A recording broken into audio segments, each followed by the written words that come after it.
Viidiyoo kana namoonni akka harmee keessanitti ilaaltan harmee kana laayikii godhaa fi namoota gargaaruu danda'an bira geessisaa fi akkuma harmeen keenya rabbiin siin qaban ayillee rabbiin siin qabeera maaliif laayikii godhaa fi yoo laayikii godhaniif namoota baay'ee bira gahaa fi waan ta'eef namni haadha dhabe namni takka illee hin jiru garuu namni haadha kana arge immoo baay'ee garaa nama nyaatu mee viidiyoo isaanii.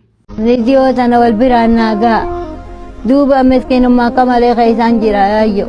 Nacinaa dhaabbadha.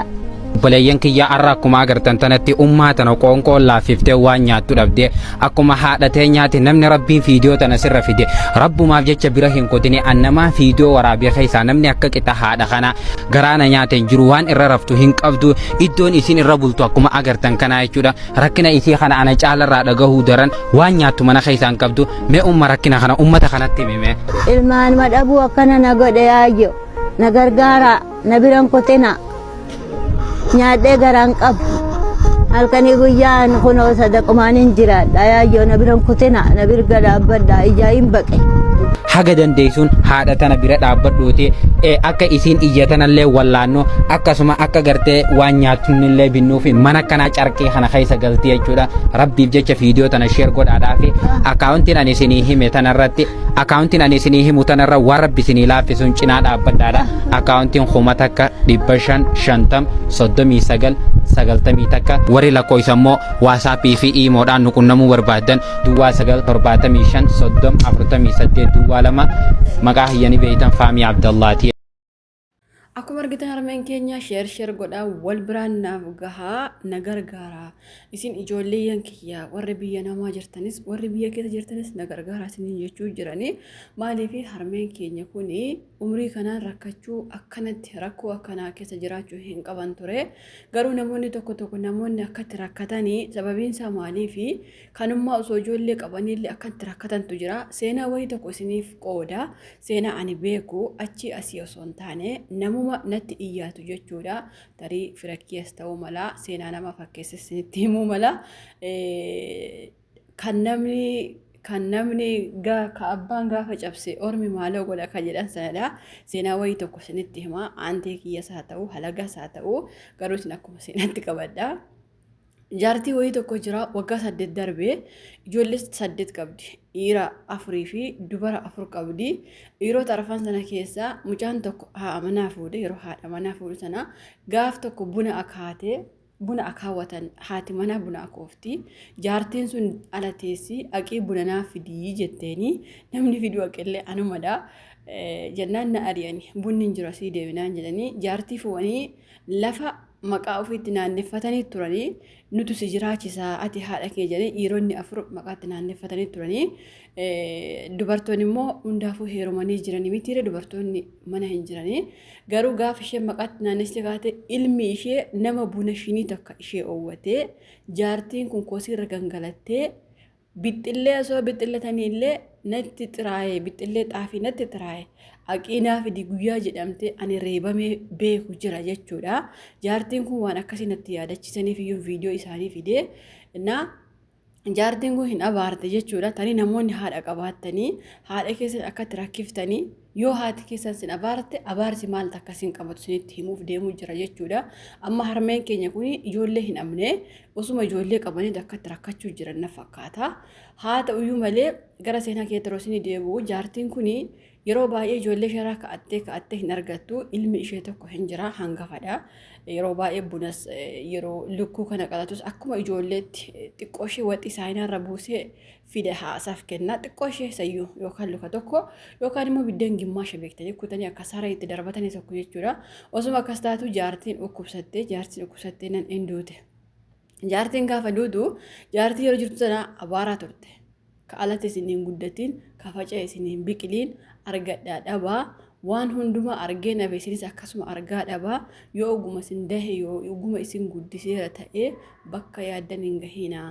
jettee abaaraa turte isinii galee akkana jettee abaaraa turte gaafa jaartiin kun duutu seenaan kun waggaa 8 olii kan isheen abaaraa turte jaartiin kun kan duute garuu waggaa 2 dhugaa rabbiin sitti hima qeen sun onee akkamitti akka onee immoo isin hin beektu waan ta'eef bara kana beektu isiniyyuu bara isaan nyaata uwwatan sana bara isaan jaartii hacuucan sana barri sun bara nagaadha ture.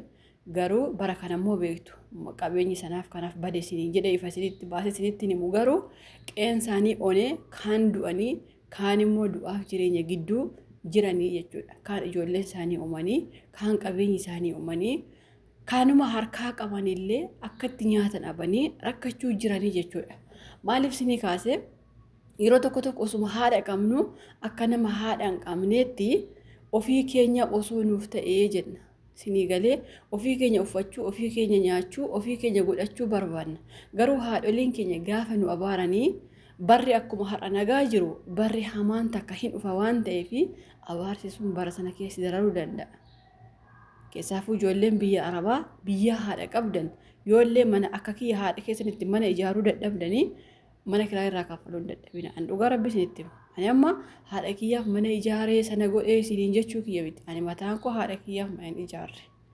Garuu mana kiraa irraa kaffaluu hin dadhabamu. Haadha kee seeraan jiraachifachuu hawwii ishee guutuu fi waan isheen abde waan isheen rakkatte nyaata ishee uffata ishee manni kiraa akka isheen daraare gochuu fi gonkumaa hin dadhabdu jechuudha. Siigalee dhiiraafuu ergamaa oola waan ta'eef abbaaf eeboo ergamaa oola waan ta'eef kana gochuu hin dadhabamu. Mucayyoo tokkollee isinitti himaa. Mucayyoon sun naannoo Goojjamii naannoo keenya galanii turanii ammallee abbaan ishee akka carraa ta'ee du'e. Mucayyoon sun maal gooti biyya Arabaa jirti. Haati ishee garuu biyya keessa deemtee kadhatti. Gabaa keessa deemtee. Mucayyoon sun ammallee namoonni na beektan mucayyitti sana beektu waan ta'eef mucayyoon sun ammallee Dubaay jirti. Warri na beektan mucayyoo sana beektu. Isinii galee warri kaan immoo akka seenatti qabattu jechuudha. Mucayyoon Dubaay jirti waggaa 7ffaa. Haati ishee immoo magaala keessa deemtee kadhachuu jirti haga har'aa. Haati ishee naannoo keenyaa abbaan ishee garuu naannoo Goojjamii dhufe ture amma du'ee jira garuu akkana jiraachuu jirti. Haati hin kadhatti intalli Dubaay teessee qarshii kashakashti. Isinii galee amma harmeen keenya kuni ala dhabaniif miti. Namoonni baay'een akkatti rakkatan ala dhabaniif osoo hin taane aluma bara kanaatu haadhan ta'uufi garuu ijoolleen biyya Arabaa jirtan harmee kana gargaara. Warreen haadha keessan jaalattan warreen haadha keessaniif taatanii harmee kana han qabdaniin bira dhaabbadha. Warri immoo osoo haadha qabdanii haati keessan biyya gandara deemtee abaluun maal toshate, abaluun maal nyaate, abaluun maal urgeeffate, abaluun maal uffate jettee osoo haati keessan waan feete hawwitu birri naqattu yoo ta'e guyyaatti akka kisaara galuun keessan hima hin oolle inta ittiin kijibduudhaan jedha. Sagalee kiyya kana ol kaawwadha. Dhugaa rabbii namoonni akkas gochuu jirtan sagalee kiyya kana kaawwadhaati. Bara tokko yoo isinitti dhufe inta ittiin dhuguma ishee jettee jettan yoo immoo umurii keessan guutuu dafqa keessatti jiraattan intaloon sun kijibdu'a jettan. Eenyumti namni haadha isaatti dafee umurii isaa guutuu qabeenya itti dafqi nyaate takkan agarre. Isinii galee annama osoo biddeen nyaatu haati isaa irra dhaqxee dhoksu argee beeka. Haadha isaa nama biddee dhoksu argee beekan ija kiyyaan. Dhugaa rabbii isinii jedha ija kiyyaan. Maaliif ani haadha kee kana bar itti qoraan yoo gurgurte illee salphina miti bare. Anamma yeroo tokko tokko namoonni na beekan maal jedhan beektani ani qoraan gurguree beeka yoo jedhu ogumaa ati qoraan gurgurte yoo takka jedhutu jira. Seenaa kiyya guyyaa takka isinii odeessa. Seenaa kiyya galee fageenyaan maal takka na mudatee fi maal keessa akka ture ijoollummaa kiyyaa kaasee isinitti hima.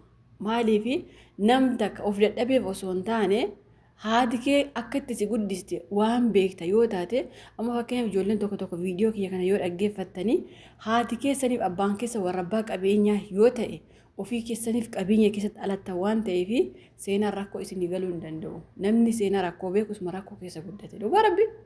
Kanaafuu osoo haati keessan biyyaa dararamtu osoo haati keessan biyyaa rakkattu qarshiin kaawwatiina. Maaliif qarshii sana booda ufee diina sitti ta'a. Diinallee sitti bita. Ufumaallee lubbuu keellee si baasisa. Ufumaallee diina sitti ta'a jechuudha.